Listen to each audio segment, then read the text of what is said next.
Thank you so much, Kimberly, for those amazing words. Are you guys ready to join us when the time comes? Are you guys ready? A little louder. Are you ready to join us when the time comes? Woo! All right, so we have some amazing people in the crowd spreading around these flyers. It has a cute QR code on it. Please, if you don't have one, raise your hand. They'll bring it to you. It has our call to action on it. And it's very easy, so please, if you don't have one, raise your hand and we'll get you one in your hand right now. So oh perfect, people are actually raising their hands. I am going to be introducing our next amazing speaker. From FIU, I have Sherry Cruz. She is a native Rhode Islander and one of the co-founders of the formerly incarcerated union. Sherry is a staunch advocate for repairing the harm of this failed and destructive war on drugs, a war that has negatively impacted her personally and several generations of her family. Can we please put our hands together? Yeah.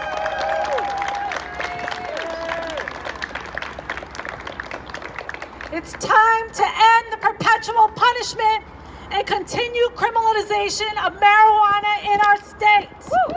Yes. This is negatively impacting our families, our community, impacting unemployment, housing instability, and parental rights. This is impacting issues around trauma. When people are policed, when people are incarcerated and locked out of opportunities and necessities needed to live, it affects all of us, and we must stand together. And let's talk about who is being policed. We know who. We know, based on data, that the criminalization of marijuana is a tool that has been used and used widely over the past 2 decades to disproportionately impact certain populations, particularly Black and brown and poor communities here in Rhode Island. Yeah, that's right. The data has always been clear that Black and brown residents are overwhelmingly disproportionately policed, arrested, and incarcerated for possession. For example, after decrim in 2012, places like Bristol, a Black resident is 16 times more likely to be policed and arrested for possession, yet only make up about 700 of over 450,000 of the population in Bristol. Let's think about that. Yep. Half of 715 Black residents in Bristol are arrested for possession, and this is after decrim of marijuana, and only 23 white residents arrested of over 450,000. All right? That's the equivalent of finding a needle in a haystack. We do not need glasses nor magnifying glass to see what this is. And let's not just pick Bristol. Washington County is 9 times higher, and on across the state. There's no place in Rhode Island where Black residents are not being racially profiled and targeted, even right here in Providence. When police departments intentionally racially profile and target people of color, these are the data results you get.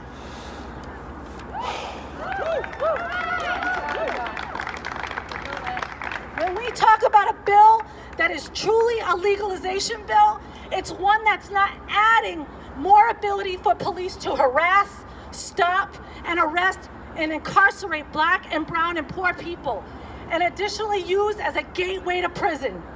A legalization bill that truly addresses racial and social equity will account for these facts and repair the past and future potential harms to our community.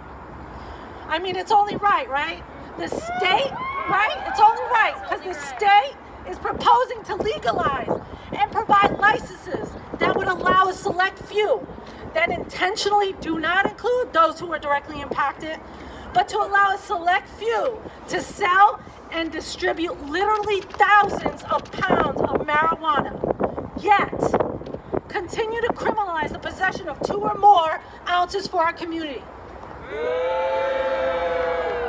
This is blatant structural racism. How?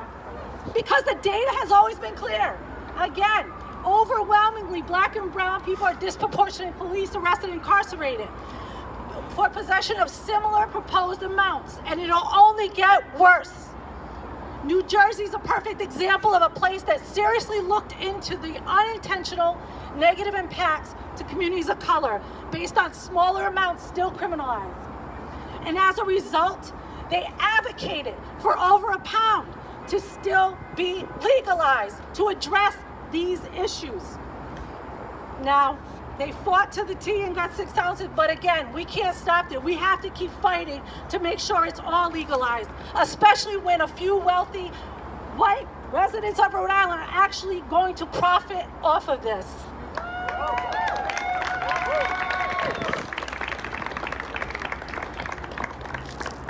Think about it. When we see a bill that allows the state to literally sell hundreds of pounds, but again, proposing to continue to criminalize 2 ounces, we know what it is, and we will continue to let them know it's unacceptable.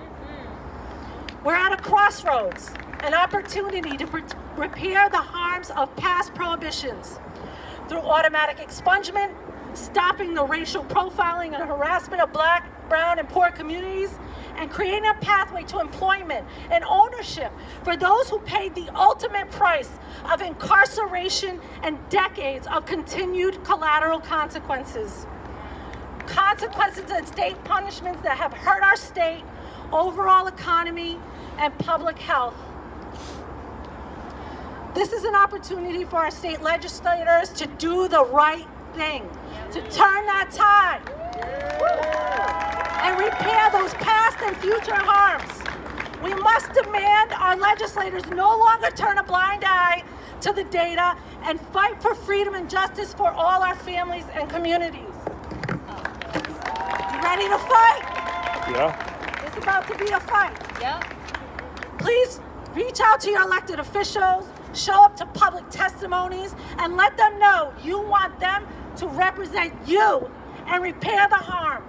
We want automatic expungement for all marijuana-related charges. Yes. We want people who've been directly impacted to have the ability to obtain a license and a job in the industry.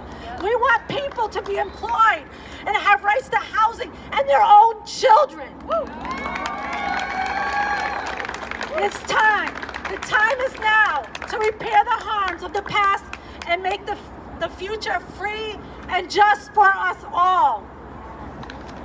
You ready? Thank you. Yeah.